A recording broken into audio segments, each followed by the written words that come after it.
morning. Good morning everyone. I'm enjoying my forest and doing my exercises outdoor, and I wanted to share with you something about my CO2 practice. This is in English because a lot of my friends are in lockdown abroad, and we had a little conversation over the internet about CO2 practicing on dry land and not being able to be in the water. And I wanted to share with you my advanced dynamic CO2 practice. Why is it dynamic? Because I practice my CO2 tables in a dynamic way, in yoga poses. And it has several advantages. And I wanted to make a short video about it so you can practice for yourself or follow some yoga sessions where I use these techniques. They are called breathing up yoga sessions. And it's very simple. While normally CO2 repetitions you do as quiet and relaxed as possible, lying in the water or sitting on your stool or lying on the floor, I do these practices dynamically. And I have special poses to do it in, because when you do breath holds standing up on one leg or with your head down standing up, the chances of you going in blackout and falling down on the ground are great, and that I experienced myself some years ago. So as long as you're not advanced enough in these exercises, it has to do with blood pressure system in your head and blood flows in the head, it's better that you practice sitting or kneeling or lying on the floor doing certain poses. So the pose where you do a CO2 repetition in is a pose where you can breathe out. So it's logical that you don't do a yoga pose where you breathe in completely and open the chest and then do a CO2 table. You're not able to do that. That's an O2 table or exercise table. So to make it easy for you, I can show you some exercises maybe.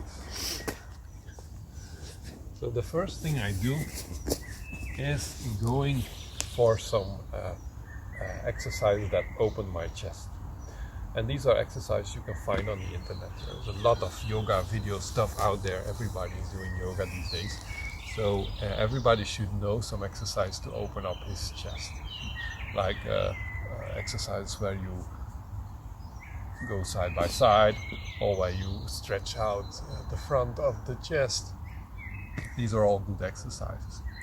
Once the body is warm, once the breathing up is done, once your chest is open and your breath, the muscles of the breath system and your thorax is practiced, then you can go for your CO2 dynamic exercises or repetition tables.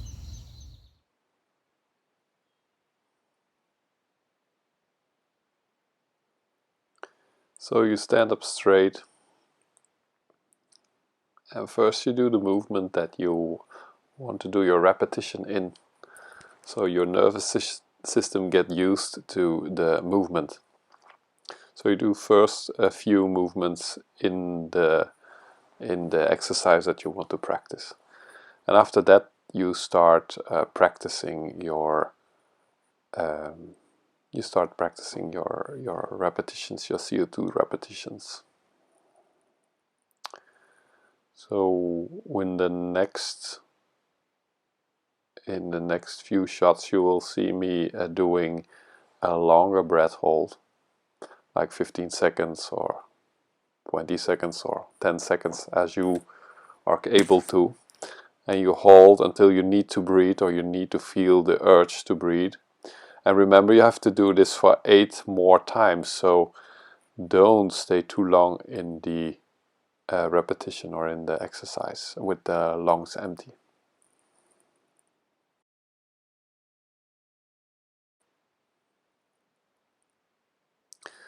So like you see, it's a very slow practice, and you are staying longer in the position with the lungs empty, and that's where the CO2 buildup and the CO2 capability of coping with CO2, lack of CO2 is trained or is processed. The fact that you're doing a movement while practicing these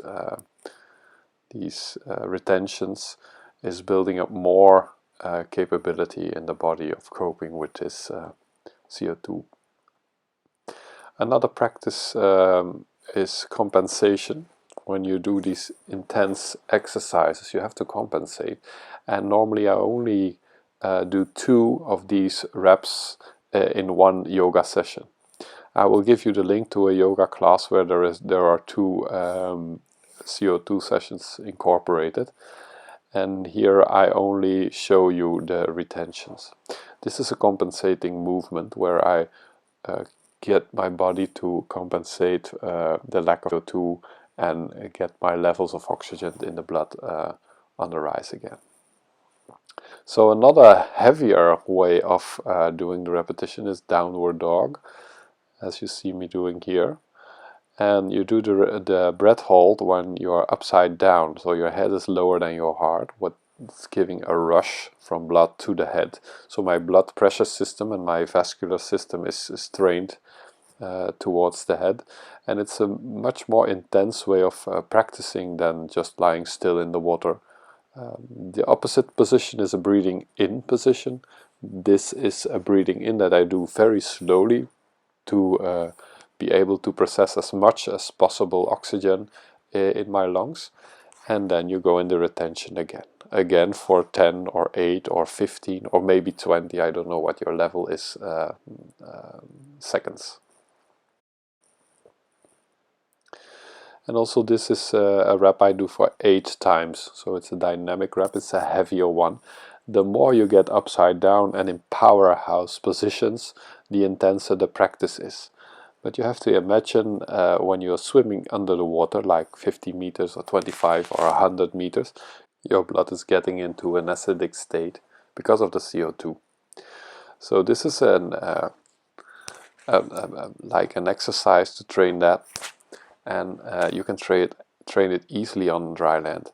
And an extra advantage of these yoga poses is that you need every attention in the pose. When you know these yoga poses very well, you can divide the energy throughout your body, the intensity throughout your body. And in this way, your attention is also trained. So it's not the same as doing weightlifting and doing these reps. These are very specific poses, and I only pointed out 2 because it's too intense to explain every pose you can do. But later we will show some more. This one is a very nice way of practicing your CO2 tables. You get stronger, your blood pressure system gets stronger, and the way your body copes with oxygen lack or with CO2 buildup is much more stronger when you do dynamic practice. So I wanted to share this with you. There is a video link with it where there is a complete lesson about these exercises, and like I said, I wanted to show you some more exercise. If you want to, you can post me, or you can write to me, or you can email me. So have a nice day on your practice in your practice swimming pool, your dry pool, and I hope to see you safe all in a few weeks or a few months. So bye.